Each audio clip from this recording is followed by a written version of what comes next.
Have you ever worked for a jerk? How motivated are you to work for somebody who treats you poorly? How effective is that in a learning environment when someone is, yelling at you or treating you poor? You can't learn in that environment. You can't take care of patients in that environment. Every day, every interaction we have the opportunity to positively impact the life of the person who's in front of us. What would it look like if all of us approached our interactions with that intent in mind?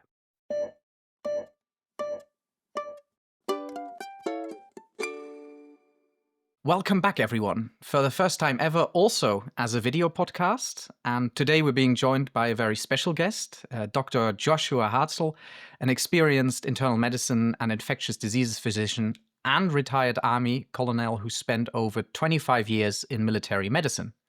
Josh draws on his very rich background in clinical care, leadership, and medical education to teach practical, caring inspired leadership strategies for healthcare.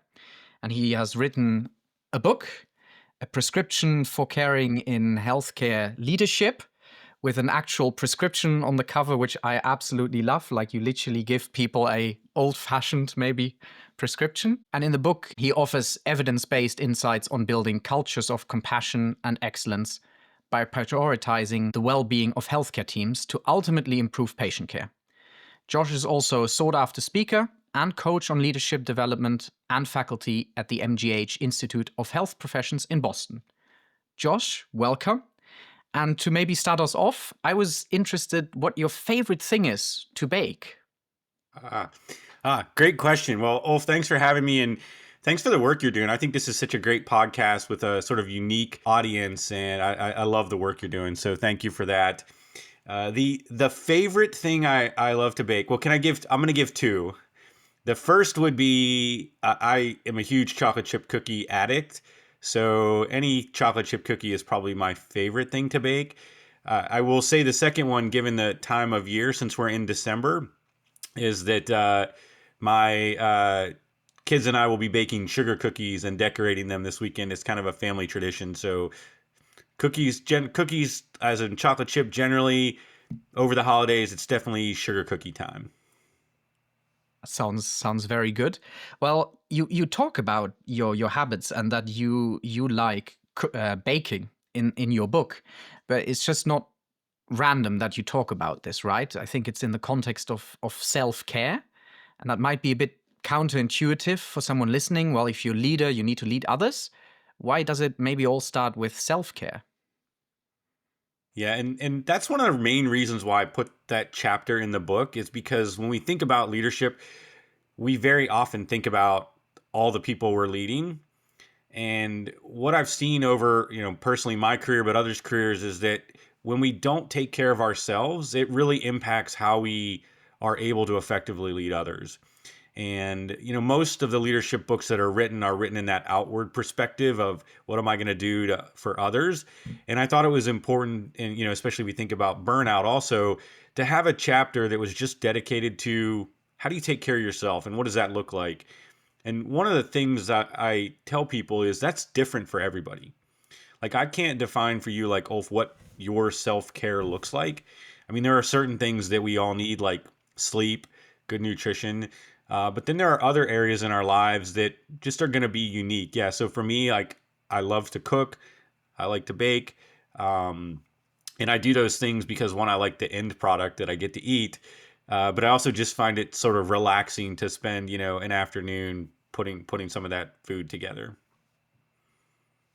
Yeah, lovely. And I think this is important to think about that you have balance, work-life balance, whatever you might whatever you might call it. So you're very passionate about leadership. I think that's very obvious.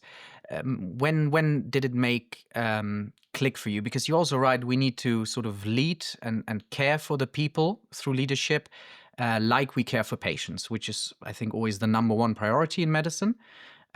When did that make click for you? Because you have such a rich history. Was it like a particular moment on mission or somewhere else where that really made click for you? That we need to care? Yeah, that's an interesting question too. I don't know that it was a particular moment. I think growing up, I was involved in a lot of sports as a kid. And so when you play sports, there's a lot of teamwork involved. And I think even when I was on those teams, I recognized, I don't know at the time, I wouldn't have called it leadership, but I certainly recognized that, as you sort of became one of the more, I don't want to say necessarily better, but older kids or kids that people looked up to, that you had an impact on the rest of the team. So I think even when I was in high school playing sports, there was part of that leadership role. And then, I had the opportunity to do the Reserve Officer Training Corps, which is the U.S. military sort of, they pay for your college to once, if you do that, you join the military. So it's kind of a give and take. But I spent, those 4 years in college also getting taught specific leadership principles, which certainly had an impact on me from a formal educational standpoint. And then in medicine, I went to the Uniformed Services University, which is the United States' military medical school. So again, sort of 4 more years of both formal and informal training. But I think when it really clicked was when I was a resident. And you see this when you're on in the hospital, on the wards, or in the emergency room, just how much that team-based care is important, and having effective teachers or leaders, and I think we have both roles when we go in and out of them, is really important. And I was fortunate as a trainee to observe some really effective leadership. And I think for all of us, we also get the opportunity sometimes to observe some leaders that maybe aren't as effective. And as a resident, it became obvious to me that leadership was important. And then I think throughout the rest of my career, tried to make that more of part of who I am. And okay, if this is important, how do we get better? What are the things I need to do to get better, both for myself and for others? Yeah, it's very interesting that you said it can already start in childhood, right? When you play team sport, but also in the clinics. And I also like that you mentioned the different roles healthcare professionals can have, right? They might not only be treating a patient, but they might also be a teacher, a leader at the same time. So it's already nice to make that very explicit and think about it like that. But maybe also at the beginning of this conversation might be wise to talk about the definition of a leader, because also in your book you say that everyone can be a leader, but there could also be power, hierarchy, culture. So I was wondering, isn't that just a bit of an optimistic statement? Or can really everyone be a leader? Yeah, yes, definitely everyone can be a leader. It's to me, it's really important that people recognize that leadership is a activity, it's a behavior, it's not a role or a title. And I say that for a couple reasons. One is that does then empower anyone at any level to lead. Uh, and I think with that, it's important because then we also, when we have that knowledge that we can lead, it gives us a little more like responsibility to actually lead and help others. The definition part also I think is a very personal. It's going to be slightly different for everyone. I mean, my personal definition, I wrote this in the book, is ultimately about taking care of your people so that they can take care of the mission. I think it's that simple. There's a lot in that. Most people will talk about leadership in some ways in terms of influence. How do you influence others or motivate them so that they can accomplish the mission? They can do the task, whatever that task is. I'll give you an example of how anyone can lead. And this is one of my favorite examples of a medical student. So we've had a leadership curriculum at Walter Reed National Military Medical Center for years. And during one of the sessions, one of the clerkship medical students said, well, one of the things I do is at the end of every day, I go to my resident and I thank him or her for something they did that I appreciated.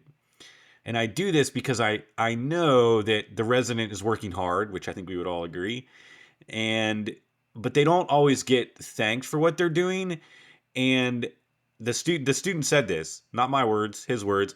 I want them to, one, know I appreciate them, but I know that that interaction is going to put them in a better place for their next interactions, right? So if that resident gets that positive feedback, and then maybe they go to sign out next and they're signing out their patients, they're probably going to be a little bit kinder to everyone they interact with. Maybe they go home and they interact with their spouse or partner or kids, and that positive feedback at the end of the day is going to make a difference. And I love the example because this is one student making a choice to positively impact their resident every day. And There's no reason that any medical student couldn't do something similar. There's no reason any faculty can't choose to say thank you to someone else, right? So to your initial question, yeah, absolutely, anyone has the ability to lead. It's just how we choose to do it. Thank you. So, a completely new way for me to think about leadership, that it's more about the activity you do, and that it can be these small gestures that have huge knock on effects downstream, not only for yourself, but those around you. So, I think that's a very nice story. And I was actually curious about, so why is leadership important? But maybe you already answered that by saying we care for people first, and then that improves the mission. Is that really what the benefit of being caring towards others is? Yeah, I think it's twofold. One is that, I mean, ultimately, there are people involved. Leadership is a relational activity. And the more effectively we lead, my hope would be that the more positive impact that has on the people that we're interacting with. Through that, when we have those positive interactions, that then will allow your team, if it's a small team, your department, your organization, to be more effective. And there's a lot that goes into leadership. Taking care of people, maybe at the surface sounds like, oh, well, you're going to be nice to people and help them do things. But that broader concept is, are you setting high expectations for your people? Because if I care about you, Ulf, I want you to do really well. But if I'm going to set those high expectations, then I also have to be willing to, hold you accountable, give you feedback, coach you through that process, right? If I care about my people, I have to be able to delegate effectively to give them opportunities to excel. I have to be willing to, when they do great things, try to recognize them for those great things. So that the taking care of people, well, yes, that's sort of the main push. There's a lot that's involved in that, and I think that's part of the reason why I wrote the book. Is it seems easy to say, but okay, like what do I actually do? And the way I set this up is, look, if you're not sure what to do, each chapter will tell you. There's 3 or 4 action items, so that if you're not sure how to do these things, which don't necessarily come intuitively, you can just read it, look at it, and say, I'm going to focus this week on these 2 behaviors. And then maybe the following week, I'm going to focus on these. Or I was just having this discussion actually 2 nights ago with a group of people I was coaching, which is, let's say that you're at work and all of a sudden you're having a problem with a certain area. Maybe you're struggling with feedback and how to give feedback to a colleague. Boom, pull out the book, read the chapter on feedback, and then think about, okay, how can I apply this to this situation? Because medical education are complicated, and a lot of it is on the job training and what do I need for the moment. So having a resource that you can go to when that situation arises, I think, is really important. It's the same thing we do with clinical care, right? I see an unusual infection. I'm an infectious disease physician. I haven't seen this for a while. What do? I go to the literature, I go to our textbooks, I try to figure out how then I apply that data. Same approach with leadership. Yeah, thank you for elaborating. And there's actually, maybe I need to be a bit honest. When I first started reading the book, I thought, oh, it's quite lengthy and long-winded, and I read it over several weeks. But that was actually the beauty of it, because I was I was expecting to just learn about leadership, full stop, how you are a good leader, and then every chapter deals with a different important topic, like you already just mentioned, feedback. And I realized, being a tutor for first year students, I can apply most of these things even outside of a clinical context, and I could even apply them to family life and other things. So it really is a sort of huge sort of collection, actually, of different things where you can apply it. In the end, hopefully it will make you a more caring leader. But I found it very worthwhile, in a sense that it's not just about leadership. You need to really do the full, or look at the full picture and think about the full picture. Yeah. Yeah. Yeah, no, and I appreciate that feedback. It's when I gave the book to the editor the first time, she was like, "Wow, this is a textbook," which it's big, it's thick, But it was not written in a textbook way. So it's written more in a sort of traditional, lay press book way. But I think it is intimidating to some people. They see like, oh, 400 pages. But you might only need 15 of those pages this week. Like you can break it down for what you need when you need it. Of course, you can read it straight through. But my experience, even most of the books that I've read, I keep them handy for when I need to go back to it and be like, you know what, I'm leading this change effort. Let me go back and look at that part about communicating change and what is it I need for this particular thing, and then I'm able to apply it. Yeah, and I like to usually gift on books to other people. But this one, I mean, A, it looks great with the prescription thing on the cover. But B, I'm going to be very selfish and keep this on my shelf because I think I will be referencing those chapters, and it is very logically spread out and segmented. And also at the end of every chapter, those handy tips and tricks. I guess in the end, once you've read it, you can just come back to those and be like, okay, this week I'll experiment with this one way to give feedback. Yeah. No, very nice, but I think this also maybe requires quite some buy-in from everyone to become a more caring leader. One of the quotes I wrote down whilst reading your book was from, I believe, Nakita Valerio. I hope I pronounced that somewhat correctly. Shouting self-care at people who actually need community care is how we fail people. It struck me, but I would love to hear from you why you included that and what it might mean for good caring leadership. Yeah, and the reason why I put that in there is because a lot of times we look at burnout and we think like, oh well, if Josh could just do better self care, he would be okay. And while there is certainly, again, there is a chapter on self care and the things I can do to help myself. There's also a responsibility of us as leaders and people who create the healthcare system to fix processes that are causing us to be burned out, that are causing us to not be in our optimal states of health. We look at a lot of things like what's your schedule, right? Do we have humane schedules? I mean, I think in some ways this has been, certainly in the United States, as we've went to 80-hour work weeks and other things, it's been forced on the system now. Whether every program still adheres to that, I think is still a question. But that just the work scheduling, and that's even as staff. I talk to a lot of physicians who are staff who are working some pretty crazy hours.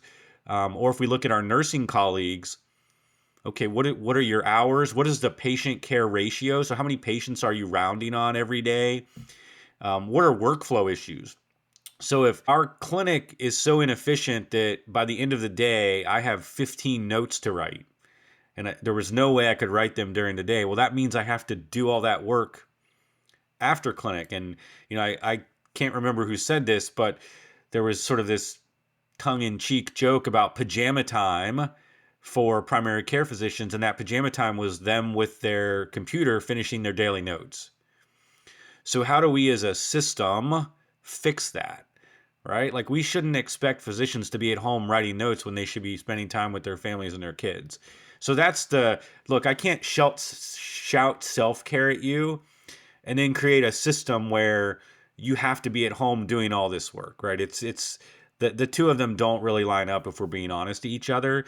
So it's really we need to do both. We have to have our own self care, whatever that is, but we have to support our healthcare team, physicians, nurses, physical therapists, pharmacists, all of them with processes and work environments that optimize their health as well. I mean, that I think sounds familiar, probably to a lot of listeners.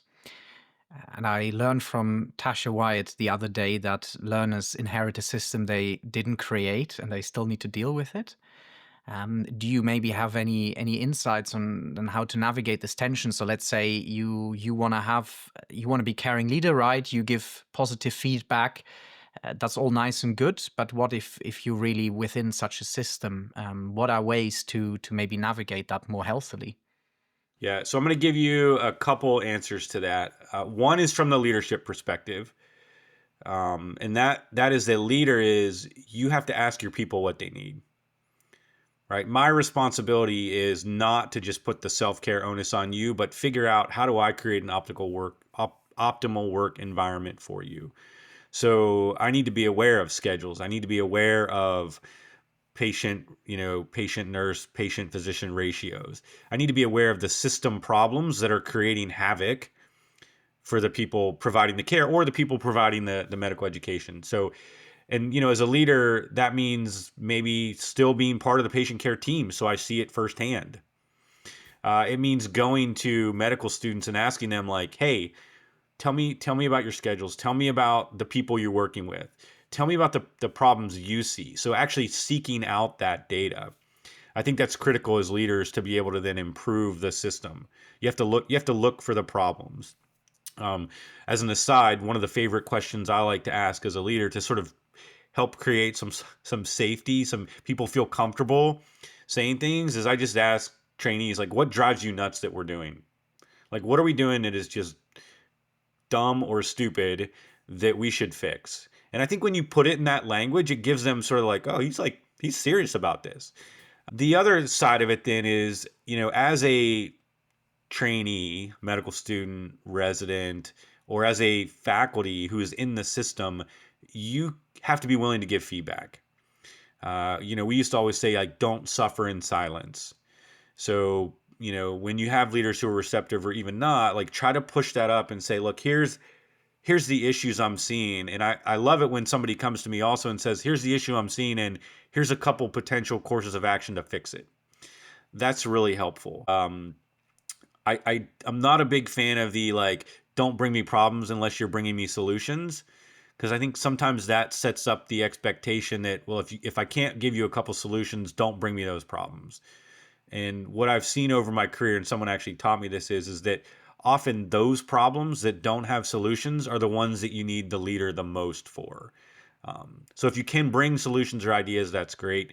The last thing I'll say is, yes, there are system process and things that we need to change, but from an individual level, there are also things that you and I can do that don't require system change.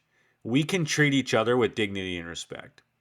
So when I, am sitting in a team room and one of my students calls a different service for a consult, are they treated properly? Or are they getting, pushback? Or why are you calling this dumb consult? Like, what are you guys doing? Like, all of those things, that dignity and respect, those just interactions, we can fix that. Like, that's in our control. It's also in our control how we listen to each other. I do both internal medicine and ID. So when I'm on the wards, like inpatient medicine wards, how do I listen to my nurses? Like, do I just go to them and be like, hey, what's going on? What do you think's going on with this patient? Or what would help you today with this patient? I know it's a really challenging family, right? We don't need system change to listen to people, to treat each other like in a civil manner.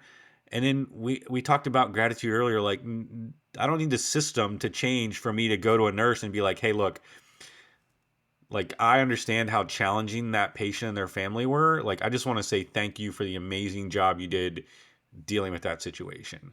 Or I want to thank you for catching that error that we put in on that medication order. That was huge.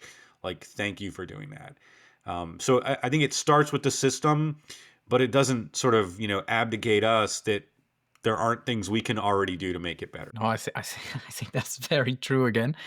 It it sometimes is just also simply about being heard, which I think I made the connection when you said you might not have a solution when you approach your leader.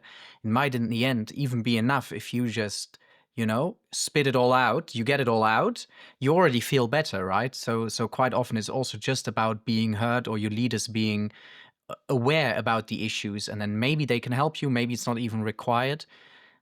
I think that these feedback loops need improving, and we can play our role in improving. And I think this is a beautiful thing to already for students to take away. It's very annoying when you get shouted at the phone for a stupid question, right? But maybe later on, when you're the one getting the call, don't do that same response. Yeah, yeah, very, Yeah, so that's a great point, Wolf. I mean, someone can break that cycle, right? And we often do things. I mean, I think you were talking about the hidden curriculum. We do things we've seen other people do, and it just becomes what people do. But yeah, we have the choice to be the end of that cycle of, You know what? When that medical student calls me, I'm gonna be like, "Oh, great. What year are you? What are you doing? Cool. Tell me what you need." We can make that as individuals much better within our system. And I mean, we've known this for years, but yet we still see it happen. So I think after so many years, you adopt all those habits and values that are around. In terms of, you already mentioned a few ways of being a caring leader. The one I think resonated most with me reading the book was CBWA, care by walking around. It's a bit of a mouthful, the abbreviation, but the concept of just being there and listening, I think, is fantastic. Those educators, professors, faculty who've just knocked on the door, who've come by, who just wanted to grab a cup of coffee, for me at least, it's always been transformative conversations, rejuvenating, giving me energy. Um, it's for me at least. It also, these moments are just so beautiful, and then it's really not about like valuations through money or other things. It's really about you feel seen and heard as a human being, and I think most people in medicine are there for connection, helping people, and not necessarily for other incentives. So I think describing that is very good. I don't know if you have some more insights about what it should look like in practice. Um, but yeah, I think it's a great slogan at least. Yeah, and that was by these two gentlemen, Kouzes and Posner, who wrote a book called Leadership Challenge, as well as some others.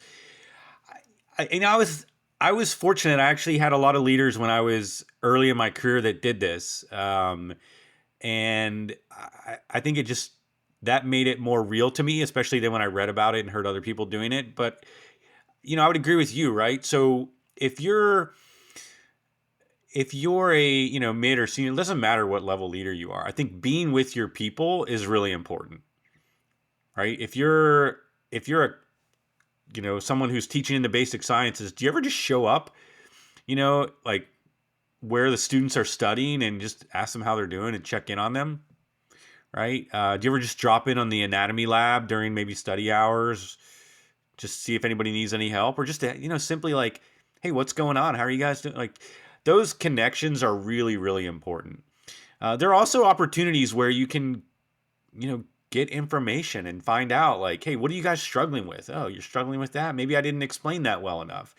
Um, or I think of our teams that are, on the wards or in the ERs or ORs or whatever. They work long hours. You just go by and see how they're doing. Like, just check in on them. And again, that's an opportunity to thank them for the work they're doing. Like, hey, I appreciate it. You guys are doing some amazing stuff. Like, I heard you had a really tough case. Everybody doing okay? Um, or just simply to say hi. Like, hey, I'm not here for anything. I just walking through the hospital, checking on folks. Just a reminder, if there's ever things that I can do to help you to make the system better, like, please, I'm open for it. I think when you see somebody personally, it's just different than if somebody sends an email and they're like, yes, tell me your problems, or you're in a big town hall. Um, I mean, I had some really exemplars of this. Major General Jeff Clark, who I wrote about in the book and interviewed. I mean, he was our hospital director or commander at the time, and he would just come in on like Saturdays and kind of walk around the hospital and just check in on people. A little bit unnerving, I think, to many, because he was a general officer at the time, and he would like come into our team room and sit down on a couch, all civilian clothes.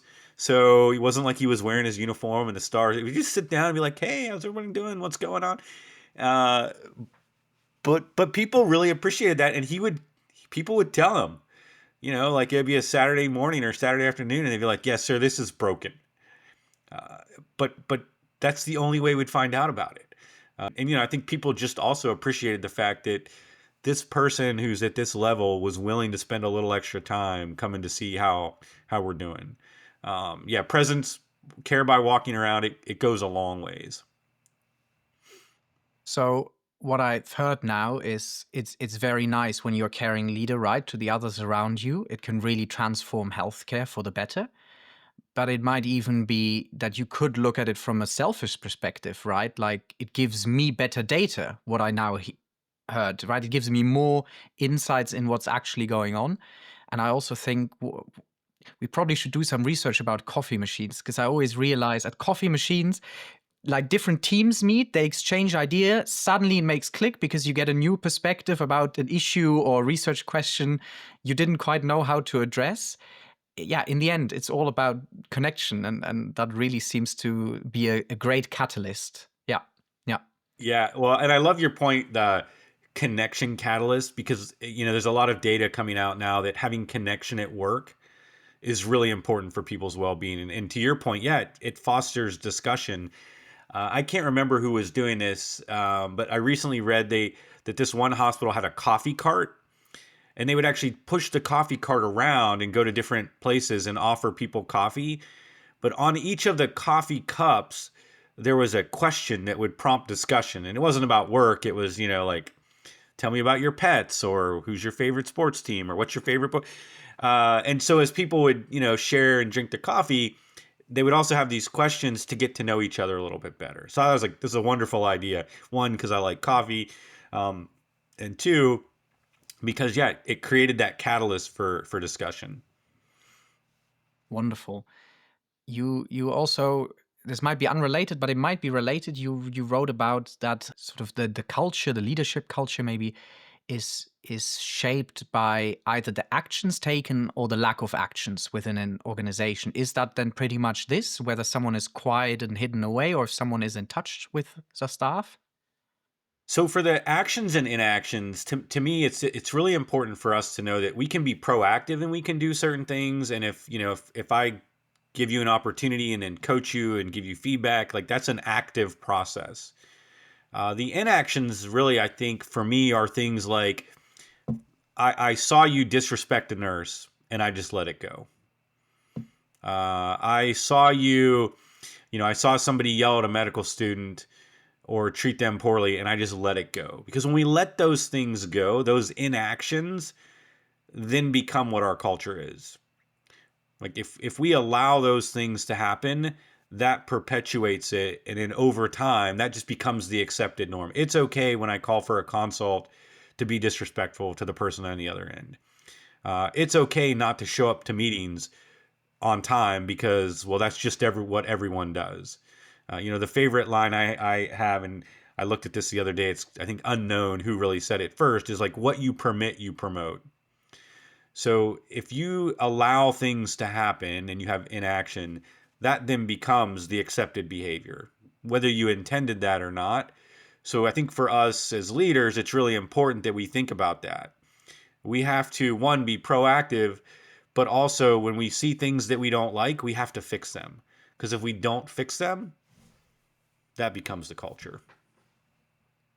Wow. So I was also like, if you say something, you give negative feedback, right? If you have a, let's call it a bad situation, you give negative feedback to hopefully improve it. But also by not saying anything, you also give indirectly feedback that it's okay. I've never thought about it like that. Yeah. And then I guess sort of taking the high road takes more energy and is more risky. But in the end, it will, yeah, you don't even know what it will benefit. Maybe just a student or a junior doctor, or maybe even the patient in the end who gets better treatment, faster treatment, and who knows what the knock on effects are. So these small acts can really, really have huge downward effects in the Yeah, positive or in the negative sense. both. And I think your point there, right? The lack of feedback is still feedback. And for me, I do think that it's twofold. If I give you feedback about you being, maybe rude to a nurse or something, hopefully that corrects your behavior. But then also everyone who watches you in the future when you no longer have that behavior sees what right looks like. If I don't correct it, everyone then when they see you treating people disrespectfully also sees that, and then potentially they perpetuate it. So even these small interactions, because each of us interacts with so many other people, can have a huge ripple effect in our organizations. Yeah, wonderful. I think it's great to think about it that way, and I think it's already become very clear that even just learners, people just entering a system, can already have small acts of caring leadership towards other. Um, is there any other particular things you advise people beginning in the healthcare world or wherever they might be working to practice along the way? So even if they don't have sort of a formal leadership role in their title? Yeah, a couple things. The first off, and I used to do this with our interns when I was the intern director for our hospital. So all the new trainees who would come, and I would just tell them just to observe. We have free leadership education in front of us every day. Just watch the people you're working with, and specifically watch them. Like what did Josh do that was effective as a leader or as a teacher? Because I think you can do the same with your teaching skills. What of those skills do I want to use when I am in that position where I, will be leading or teaching? So simply be by watching and reflecting and thinking, we can improve our leadership a lot. And to me, it's like, what are those skills do I put in my tool belt, and what are those skills do I say I absolutely do not want to do that as a leader? So that's the first thing. It's easy, but if we do it, we learn a ton over time. The second point would be, and I call this being a student of leadership.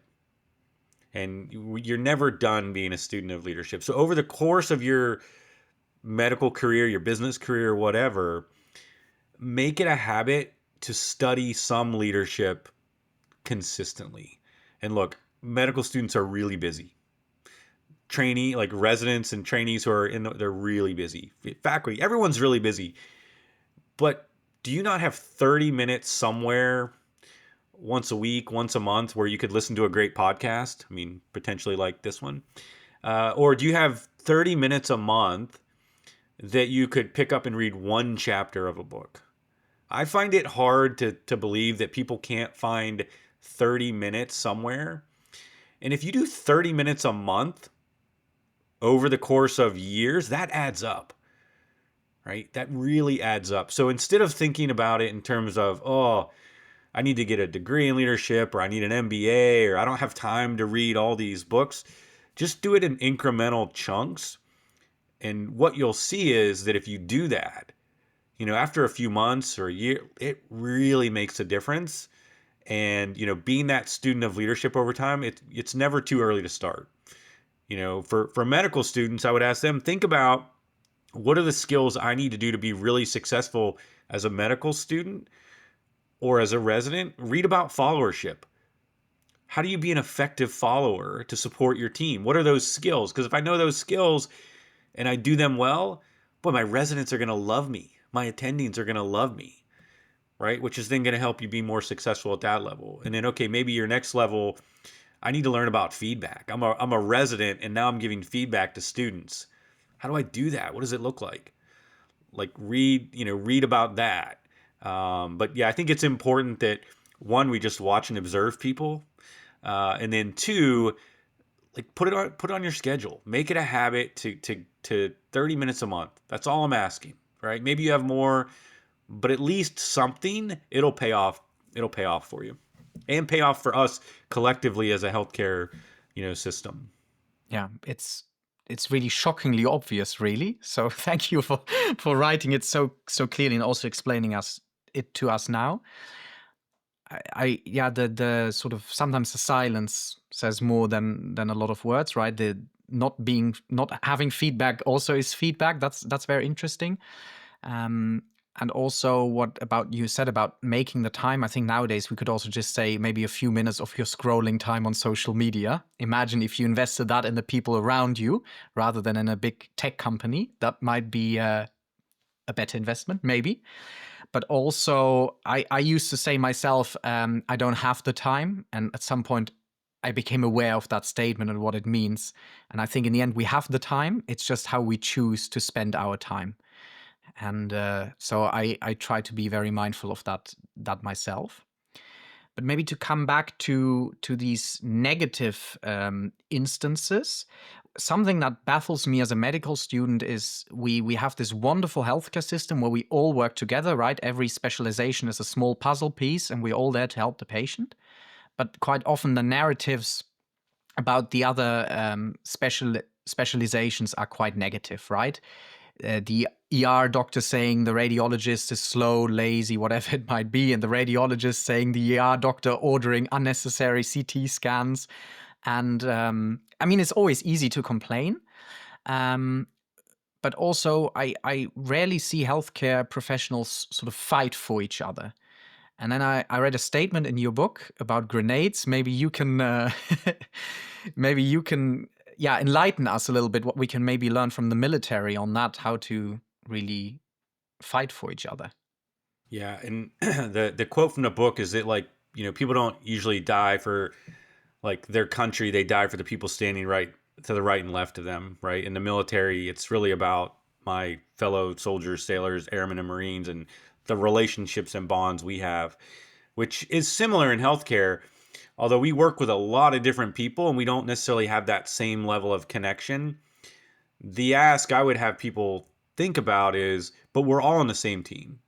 Whether you're a surgeon, an ER doc, a pathologist, a radiologist, an a nurse, like, so we're all on the same team. So how do we treat each other or have that same bond? Um, your point about the way we talk about people. So I learned this lesson. Boy, I don't know. It's a while ago, but I worked with Jessica Servey, who's our associate dean for faculty affairs now. She was our associate dean for faculty development at the time, and this would come up in teaching sessions where someone would sort of make a offhand or snide comment about a different service, and she would always correct it. And not only would she correct it, but when we were doing our like sort of teaching people how to teach, we would bring this up and talk to them about, look, when you see somebody in morning report complaining about the emergency room and how they made this decision and how could they possibly do this, we can't let that happen.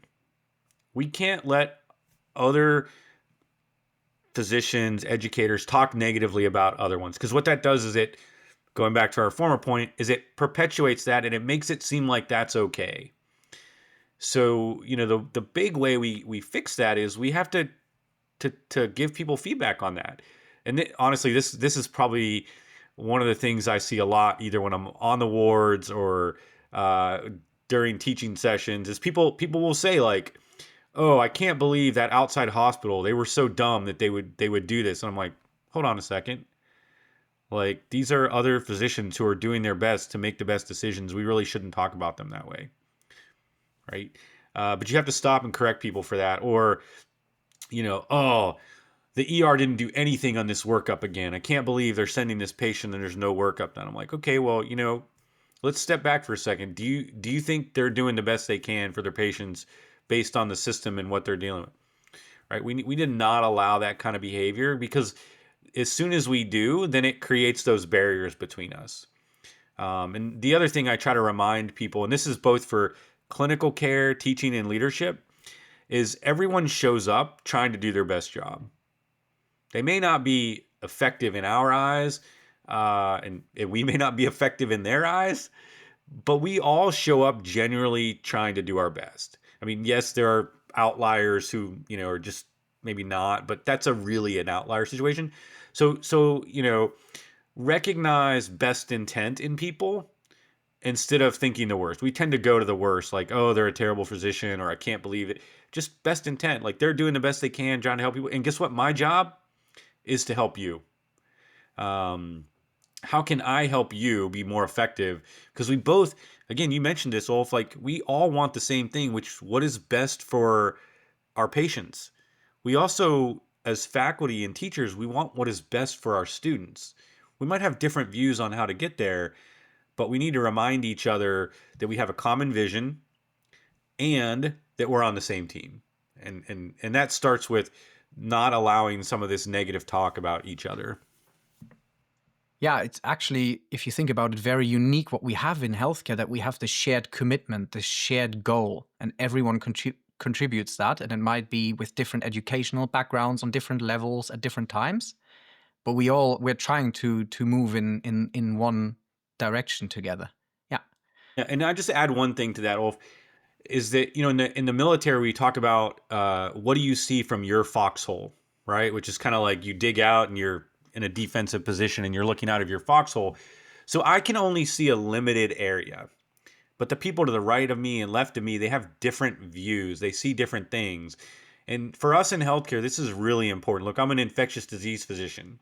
The way I see things is different than maybe one of my surgical colleagues who's consulting me on a particular infection.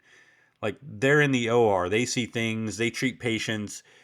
What we need to do is step back and ask people, hey, help me understand why you want to do this for the patient.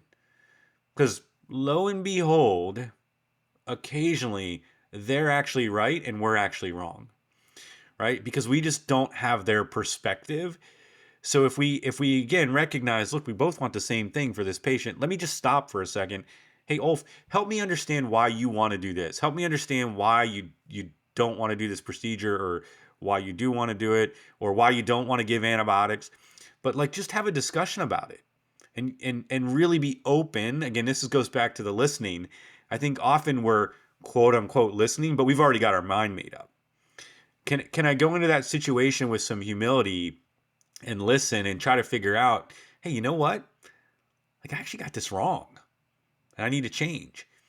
Maybe the way we're teaching our medical students in a particular course is wrong, and we need to listen to them and think like, oh, you know what? Like they're actually right. That would make more sense. So, yeah, common vision, being humble, and then listening, really listening, I think are critical for leaders, teachers, parents, spouses, partner, like everybody.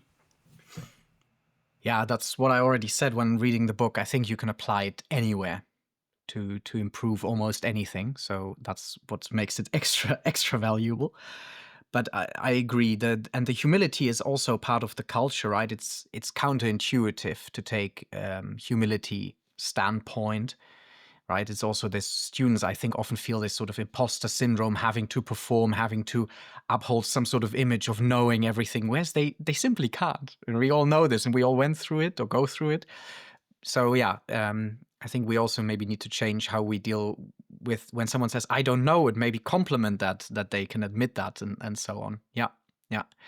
So this all sounds very good, but I'm also trying to take the critic's perspective, who might say, "Yeah, well, Josh, all well and good, all sounds very nice, but we're just gonna get like soft individuals who, are not gonna really do their work, trying to find ways out, and also then I can't say anything more. I can't give any more critical feedback."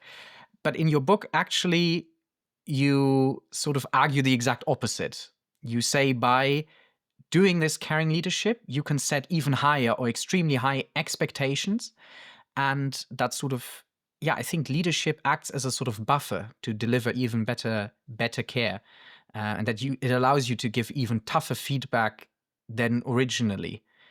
Could you maybe give some insights into that for those who are still not quite sold on why this might be the right approach to leadership? Yeah, one of my favorite quotes from the people I interviewed was Amy Vertrees, who's a surgeon, and I think most people argue that surgeons are not soft. Said that caring for people as leaders is monumental strength.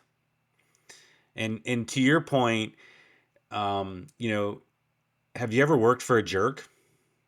How motivated are you to work for somebody who treats you poorly? How effective is that in a learning environment when someone is, yelling at you or treating you poor? You can't learn in that environment. You can't take care of patients in that environment. So I would argue that if we're not caring for people, we're really missing the opportunity cost of what we really potentially could do. And you're right. The way I've sort of framed this or think about it is, if you know I care about you and really care about you, one, you don't want to let me down. I mean, I think of the leaders who I respected the most, who, you know, provided opportunities for me, helped me become a better clinician or a better educator, gave me some really hard feedback. I would do anything for them, right? But they didn't shy away from like, hey, Josh, you're not meeting the standard here. Like, I'm really disappointed that you keep showing up for meetings late. Like, that's not what I would have expected of you, and it's not what we expect of our leadership team. Is that soft? Right? And to me, the thing that makes that more easy. Not, I don't say easier, because giving people tough feedback is always going to be hard. But if if if you know that I have your best interest at heart, like if at the end of the day, if that student, resident, faculty, whoever I'm giving feedback to, like we've built that relationship where you know that I really care about you, then I can tell you that you're messing up, because you'll accept it a little bit better because you already trust me, right? But if I'm the guy or girl who's been yelling at you and treating you terribly, and I give you feedback, you're probably just going to discount it because you don't even respect me. Um, so I think you create that bond in that relationship, and then that allows you to give that feedback, and people are more receptive of it. On the flip side, if I really care about you, Wolf, and I know that you're doing something that's like gonna be detrimental to your career or professional development, I have to give you that feedback. Like if I care about you, I don't want to see you messed up. I don't want to see you a year from now make a huge mistake and me think to myself, "Oh yeah, I saw that. I could have told him that. I knew he was doing that." So it makes us as leaders, when we care about people, have to step into that discomfort and give the feedback. The question I always ask myself is, "Oh, this is really awkward. It's going to be really challenging, but I care about Ulf, so I am going to give him this feedback because I would feel bad if I didn't." Right? Um, Similarly, I think as people who are receiving feedback, we also need to have some perception of, my leader, my teacher, whoever is giving me this feedback because they care about me, right? That's why they're giving me this feedback, because we're often resistant to feedback. Um, again, if I'm always yelling at you and treating you like garbage, well, you're probably not going to feel that way. Um, so I think it's really important. But yeah, I don't think it's soft. I think a lot of these things are actually harder to do than it'd be easy for me to not give you the feedback. I just avoid it. Then we don't have to have the discussion. It's not good for you. It's not good for our organization. But boy, it makes me it's way easier for me at the time, certainly. It may create problems down the road, but it's easier to avoid that situation. So yeah, I don't think there's anything soft about it. No, it would have also been easier for you not to write the book. Yet, yet you did. Uh, so no, I think it makes sense, but I think these things and feedback and the interpersonal things they can have a sort of connotation of being soft or not really relevant. Whereas I think it's now becoming very clear how relevant and important they are. And once again, if it is just in your own interest that the people you lead carry out your mission, build the relationship first, and the rest will follow, and they will give you the right data for you to make future decisions on, and they will carry out the mission even better than you might have even envisioned, right? So I think that's the take home. And also hard feedback. I remember you wrote about, I think, a resident who was prolonged in the book to stay longer um, because there were some concerns about quality and stuff. And you outlined very nicely what that process looked like and how hard it was, but that it was worthwhile for everyone in the end. So I think we touched on a lot of things. We already had quite some insights for current leaders, but also for students, upcoming leaders, small acts of leadership. So, is there maybe a sort of final advice or question that you would like to leave learners and educators with? Ultimately, we're all leaders, or we'll even become a former leader at some point. But I'm sure you probably still have something to give us. I would say two things. One is that, you know, that we can demystify leadership, its behavior, and we can be intentional about it. So, what are the intentional acts that I can do to more effectively lead? Right? We talked about many. I can listen. I can be humble. I can give feedback. But we can be intentional about those acts. So the more we think about it and learn about it, it allows us to have that intentionality behind it. The second thing that I'll end with, and I think this is critical for us as humans, not just physicians or educators or learners, is that every day, every interaction we have, we have the opportunity to positively impact the life of the person who is in front of us.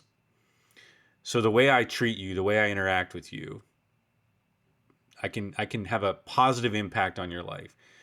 So what would it look my question is, what would it look like if all of us approached our interactions with that intent in mind? How can I positively impact the life of the person in front of me? And if we have that intent in mind, I suspect that our cultures will improve, our lives will improve, and certainly patient care will be driven by that as well. So I think that's the question. How do I make people's lives better? What is that action I need to take to help this person? Thank you very much. I think that's a very nice note to end on. And I think also you've given excellent instructions on how to read this book. Again, I think the entire book and everything we discussed is brilliant, but what I love most is still the cover, the actual prescription. Um, and I think the recommendation is that this is a very slow read. Put it in your office, put it next to your bed, and read it bit by bit. Even if you're just a learner, it can probably help you treat your patients better, have better relationship with your family, with your colleagues, whatever you might try to improve in your life. Yeah, and we're definitely all learners at every stage of our career. And I definitely appreciate the opportunity to have some great questions and chat with your audience. So thank you so much. Yeah, and thank you for engaging with learners directly. It's been very interesting to read and chat to you. So thank you, and I hope we have an incoming generation of caring leaders ahead of us. Because in the end, we'll probably be in hospital at some point and be treated by the generation of physicians we get to train. So yeah, thank you very much. Thank you. Take care.